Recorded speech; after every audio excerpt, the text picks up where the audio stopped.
안녕하십니까. 기본 한자 1800개 국민학습 운동을 펼치고 있는 윤재웅입니다. 현재는 어렵개발연구소 대표로 있습니다. 자, 오늘 시간은 한국어의 성격과 한자를 왜 공부해야 되는지, 한자 학습의 필요성에 대해서 여러분과 함께 생각해보는 시간을 갖도록 하겠습니다. 자, 다음 표를 볼까요?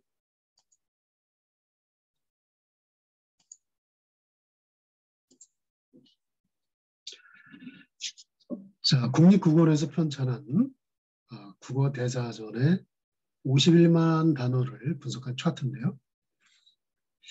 자, 단어라고 하는 것은 이제 말의 최소 단위죠. 이렇게 단어를 또 결합해서 하나의 문장이 이루어지는데 우리는 뭐 단어로도 얘기하고 또 문장으로 만들어서 이야기를 하고 있습니다.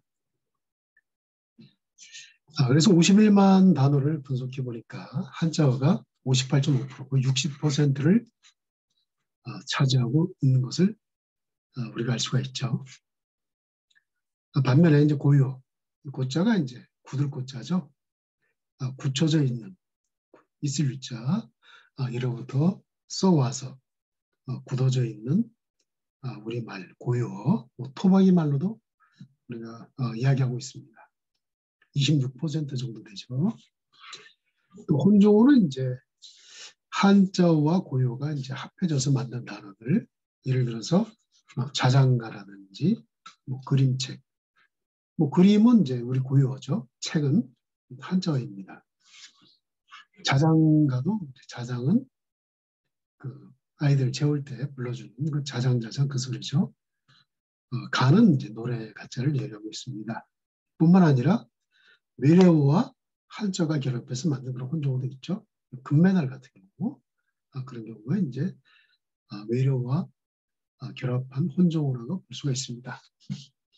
혼종어와 외래어는 각각 차지하는 비중이 이제 작죠. 핵심은 이렇게 한자어라는 것을 우리가 알 수가 있습니다. 우리가 일상생활 용어나 학술어 다 포함해서 58.5%인데 실질적으로 우리가 학술 용어, 즉 학문과 기술에 사용하는 그 용어는 거의 99%가 한자어라는 사실을 우리가 알 수가 있는데요. 다음 표에서 우리가 한번 확인해 보도록 하겠습니다.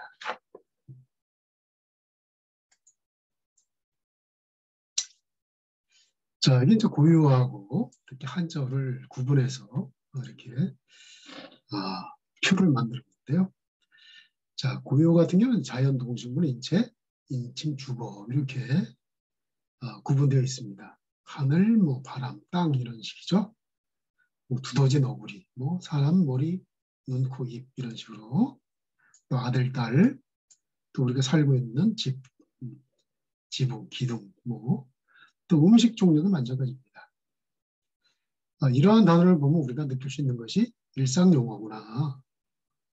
의식주에 관련된 또 자연과 어떤 그 동식물에 관련된 그런 단어구나. 또 단순한 용어구나. 그리고 낮은 수준의 그 단어인 것을 우리가 알 수가 있습니다. 어린아이들이 이제 말을 배울 때 이렇게 이러한 단어부터 배우게 되는 것이죠. 그 아마존에 사는 원시인들도 다 말이 있습니다. 자신들이 쓰는 말이 있는데 다 자연과 동식물 이런 식의 단어가 다 있다고 봅니다. 그런데 우리가 사용하는 이 한자어는 대부분이 이렇습니다. 수학, 철학, 역사, 법학, 의학, 화학, 농학, 전기, 전자, 수산학. 대표적으로 우리가 늘상 사용하는 한자어를 또 전문 분야를 우리가 적어놨는데 이 말고도 어마어마하게 많죠. 해당 전문 분야 용어가 거의 다 한자, 즉 학술 전문어로 한자어가 사용됨을 우리가 알 수가 있습니다. 이런 것을 이제 우리 고유어와 비교했을 때 높은 수준의 어떤 개념을 하고 볼 수가 있는 것이죠. 눈에 보이지 않는 머릿속으로 상상해서 만드는 그런 반응임을 볼 수가 있습니다. 자, 또 한번 볼까요? 우리 학생들이 학교에서 배운, 우리도 물론 학교에서 배웠지만은 국어, 수학, 사회, 과학 이거를 보시면 뭐 다 한자음을 알 수가 있죠. 한국사는 마찬가지죠. 또 대학 가서 우리가 형법, 대학 가서는 더 높은 수준의 그런 학문을 하게 되는데요. 형법이라든지 공인중개사. 우리가 많이 시험을 보는 공인중개사도 전부 한자어임을 알 수가 있습니다. 우리 성경책에도 보면은 전부 한자어죠. 자, 여기 6월절에 나와 있는데요. 우리가 이제 출애굽기에 보면은 조정의 사자가 문설주에 양의 피를 묻힌 집은 건너뛰는 그러한 모습이 나오죠. 건너뛴다 해서 우리가 6월절이라는 이름을 만들었는데요. 유자가 넘을 유자입니다. 뛰어넘다 이런 뜻이죠. 월도 마찬가지로 뛰어넘고 뛰어넘다. 그것을 기념하는 절기다. 이런 의미에서 이제 6월절이라는 단어가 만들어졌습니다. 영어로는 Passover, 그 위를 넘어가다 이렇게 표현하고 있죠. 자, 어떻습니까? 한자어가 대다수인 것을 알 수가 있습니다. 자, 또 한 번 또 예를 들어볼게요. 자, 이거는 중학교 사회 2교과서에 나오는 영토 관련 어떤 기술입니다. 자, 이렇게 노랗게 칠한 단어 있죠? 자, 전부 한자어죠? 자, 조유선 말을 여러분 알고 계십니까? 예. 자, 해리. 자, 해리가 무슨 뜻일까요?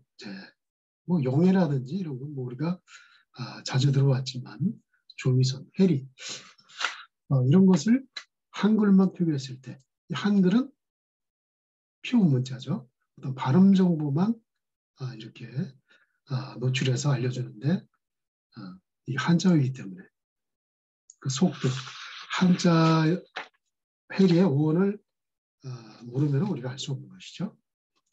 실제로 한자가 얼마나 들어가 있는지 한번 보겠습니다. 자, 색깔 있는 단어 전부 한자죠. 하얀색은 전부 한글로 표현된 좀 고유어입니다. 토시와 어떤 간단한 그러한 단어, 단순한 개념의 단어는 전부 우리 고유어임을 우리가 알 수가 있습니다.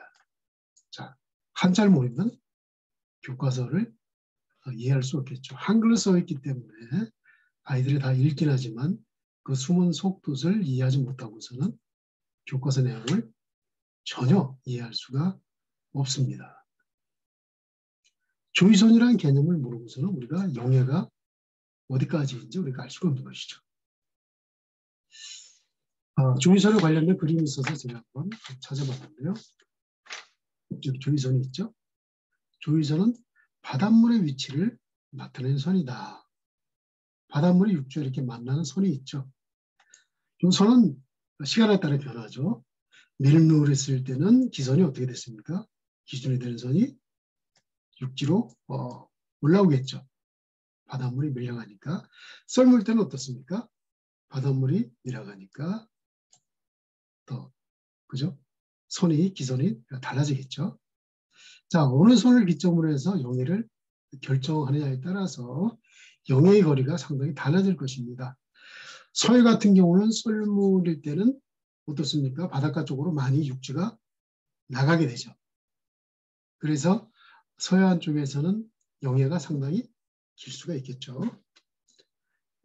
바닷물의 위치를 나타내는 선, 그게 바로 조의선이고 최저 조의선이라고 하는 것은 썰물 때 가장 가장 그 바닷물이 낮은 위치에 있을 때 육지와 만나는 선이 바로 최저 조의선입니다.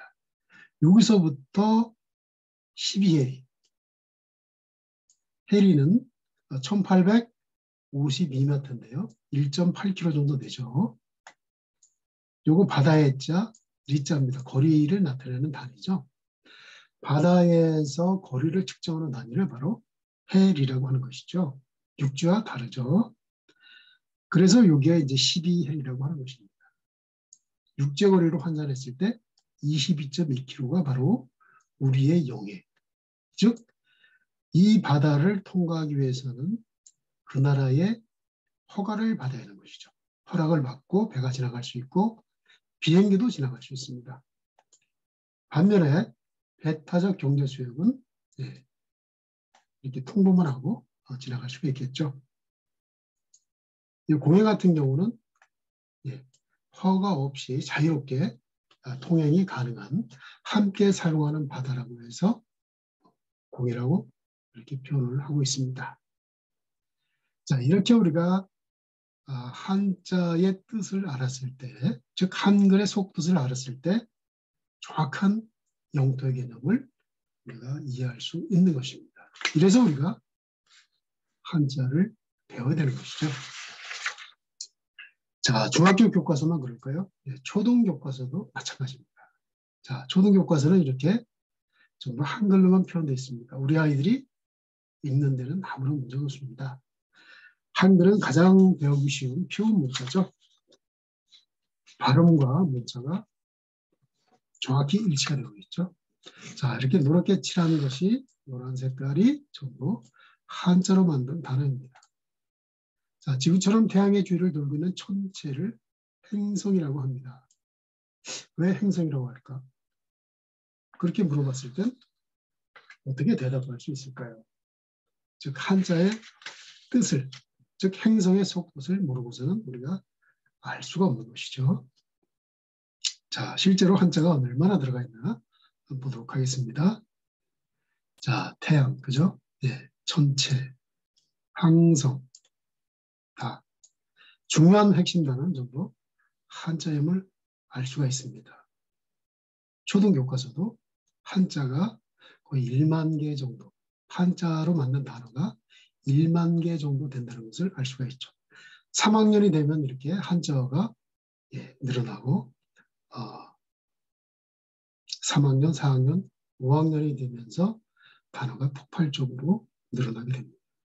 그래서 우리 아이들이 초등 5학년, 6학년만 돼도 학교에서 나고 자라고 지키는 그런 현상이 발생이 됩니다. 왜? 한자의 뜻을 모르니까 이거도 교과서 내용을 전혀 이해할 수 없고 학교가 재미가 없어지는 것이죠. 그런 상황에서 중학교에 진학하면 어떻게 되겠습니까? 완전히 공부를 포기하는 그런 사람이 되고 맙니다. 또 누르죠. 자, 이렇게 한자가 존재하죠. 단지 보이지 않을 뿐입니다. 나무가 있습니다. 보이지는 않지만 여기 밑에 뭐가 있을까요? 뿌리가 다 이렇게 있습니다. 우리가 어린 아이들한테 하늘에도 길이 있냐고 물으면 하늘에 길이 없다고 합니다. 아이들은 눈에 보이는 것만 믿겠죠. 우리도 어렸을 때 그랬습니다. 아이들이 나무를 봤을 땐 뿌리가 없는 것으로 생각을 합니다. 마찬가지로 우리가 한글만으로 쓰고 한자가 있다는 것을 가르쳐 주지 않을 때 아이들은 이 뒤에, 이 뿌리에 한자가 있는 것을 전혀 알 수가 없죠. 아이들이 엄마, 왜 안중근을 의사라고 하죠? 그렇게 물었을 땐 어떻게 대답하겠습니까? 부분을 모르면 알 수가 없는 것이죠. 여기 의사는 오로리, 선비사자입니다. 안중근은 선비였죠. 조선시대 인물. 옳은 일을 한 선비, 의로운 일, 바른 일을 한 선비라는 뜻에서 의사라는 명칭이 붙어진 것입니다. 자, 전라도 의사 김영일 자서전이죠. 이때 의사는 뭡니까? 치료할 의자입니다. 사람 자자죠. 한자는 동이어가 워낙 많기 때문에 또 한자어도 한자로만 다뤄도 동음이어가 거의 80%에 달합니다. 그래서 한글만 써놨을 때는 서로 구분할 수도 없고 이해할 수도 없는 그런 상황이 벌어지는 것이죠. 자, 우리가 나무뿌리처럼 눈에 보이지 않는다고 한자가 없다고 주장할 수 있을까요? 한자를 빼고 한글로만 쓴다고 해서 한자어가 우리 고유어처럼 될 수 있을까요? 그렇지는 않습니다.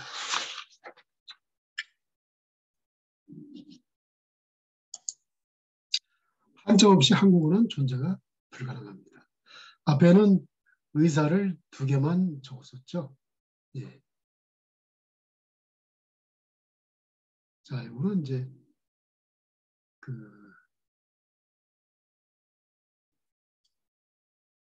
일사자가 아니라 스승사겠죠? 예. 스승사자. 사람을 고치는 사람. 이 의사가 국어사전에 보면 17개가 됩니다. 이렇게 한글로만 썼을 때 이 의사를 구분할 수 있을까요?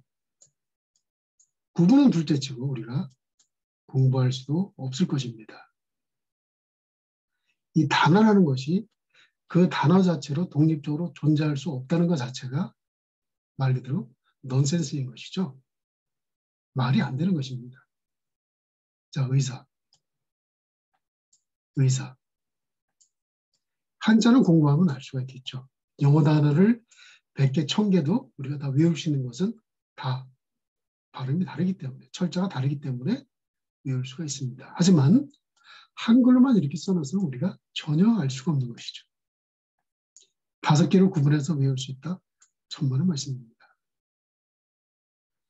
우리가 문맥 속의 의사를 구분하는 것은 한글만 썼을 때 얼마나 비효율적이라는 것을 독립적으로 존재할 수 있기 때문에 앞뒤 문맥을 통해서 이해한다는 것이 과연 우리 어린 학생들은 가능할까요? 자, 또 보겠습니다. 자, 충주를 가다 보면 야동이라는 휴게소를 우리가 만날 수 있는데요. 우리가 야동을 처음 본 순간 많은 사람들이 혼돈하죠. 왜? 우리가 야동이라는 단어를 많이 접하는 것은 바로 포르노, 야동을 우리가 처음 접하기 때문에 그렇습니다. 이렇게 했을 때 우리가 아무런 의미 전달을 받을 수가 없죠. 의미를 인식할 수가 없습니다. 문자라는 것은 즉 말을 표기하는 수단으로서의 기호인 그 문자를 통해서 어떤 단어의 의미를 우리가 표현할 수가 있는데 이런 상태에서는 우리가 의미 전달이 전혀 될 수가 없습니다. 이렇게 한자로 썼을 때, 즉 속뜻을 우리가 이해했을 때 우리가 그 의미를 알 수 있는 것이죠. 오늘 뿔릴 야자입니다. 야금한다고 했을 때 철광 속에서 그 쇠를 끄집어낼 때 철광석이 녹을지는 온도까지 가열하는 용광로에 가열하죠. 그때 그러한 일정 온도가 되면은 철광석에서 쇠가 녹아서 이렇게 나오게 되죠. 그것을 우리가 야금한다고 합니다. 또 말동자죠. 그래서 철광석을 녹여서 쇠를 뽑아내서 그 쇠를 가지고 가공하는 대장간이 많은 그런 동네가 바로 야동인 것입니다. 진흙이라는 것은 그 지역의 특징을 잘 나타내는 그러한 단어를 뽑아서 만들기 때문에 이러한 명칭이 만들어진 것이죠. 자, 야동은 이제 들야자 움직일 동을 씁니다. 야한 동영상이라는 그런 뜻이겠죠. 우리가 야만인 할 때 야만인들은 어떻습니까? 거의 벗고 다니죠. 그래서 사람의 원초적인 그러한 행위를 그 성관계라든지 그런 모습이죠. 아주 노골적인 그러한 것을 동영상으로 만든 것이 바로 야동인 것입니다. 영어로는 이제 포르노라고 하죠. 그래서 우리말에 한자가 많다. 한자 없이는 우리말이 존재가 불가능하다. 한자는 보이지는 않지만 존재한다. 그런 것을 우리가 알 필요가 있습니다. 한자와 한자는 우리 동아시아 국가 한중일의 공용 문자입니다. 함께 사용하는 문자죠. 수천 년 동안 그래왔습니다. 자, 나는 학생입니다. 이렇게 표현할 때, 자, 학생이라는 단어. 우리가 한자의 다른 기호죠. 이 학생이라는 것은 중국은 어떻습니까? 여기서는 그 한자로만 표현되는 동질의 언어입니다. 우리는 한글과 그러니까 고유어와 한자어를 두 가지 언어를 쓰는데 한글이 아니면 표현될 수 없는 완벽한 표기가 불가능한 고유어와 그죠? 한자가 아니면 그 존재하기 어려운 이질의 문자를 두 가지 종류의 문자를 쓰고 있는데 중국은 어떻습니까? 한자로만 자신의 언어를 표현하고 있습니다. 어조는 좀 다르죠. 나는 이다 학생, 나는 학생입니다. 보호가 나오고 소설가 뒤에 이렇게 나옵니다. 쉐샹. 똑같은 문자로 가지고 학생을 표기하는데 발음만 틀리죠. 쉐샹, 쉐샹 이렇게 되죠. 일본도 똑같은 학생이라는 한자 씁니다. 각세 이렇게 와타시와 각세이 데스. 서로 발음은 다르지만 똑같은 단어를 쓰기 때문에 어떻습니까? 중국, 일본어 배우기 쉽겠죠.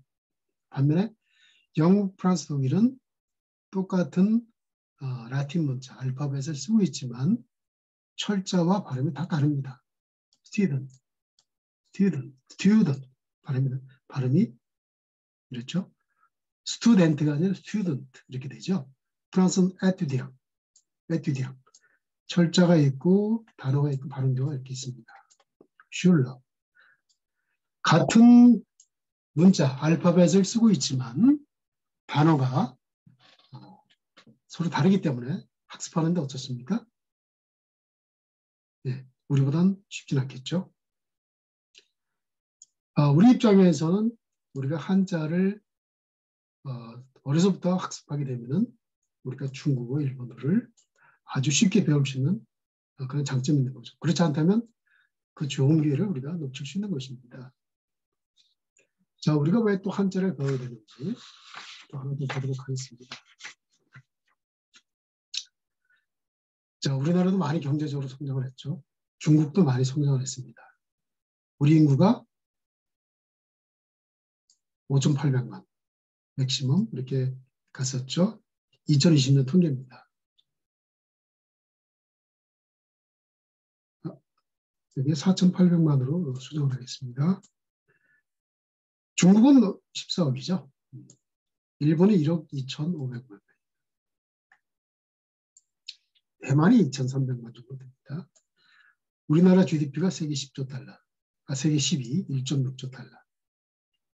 중국은 어떻습니까? 세계 2위, 14.8조 달러. 일본은 세계 3위, 4.5조 달러. 우리가 좌우에 세계 2, 3위 경제 대국을 두고 있습니다. 대만도 만만치 않죠. GDP가 세계 21위입니다. 우리보다는 좀 작지만 대만도 경제력을 무시할 수가 없는 것이죠. 비행기로 거리를 한번 측정해 보겠습니다. 자, 북경까지 2시간 15분, 동경까지 2시간 20분, 타이베이로 2시간 25분. 앞으로 세계는 더 가까워질 수가 있습니다. 하나의 경제권으로 우리가 생각할 수 있는 건데 전부 한자 문화권이죠. 우리가 한자를 배워서 한자에 익숙한다면 어떻습니까? 경제 교류가 상당히 쉽겠죠.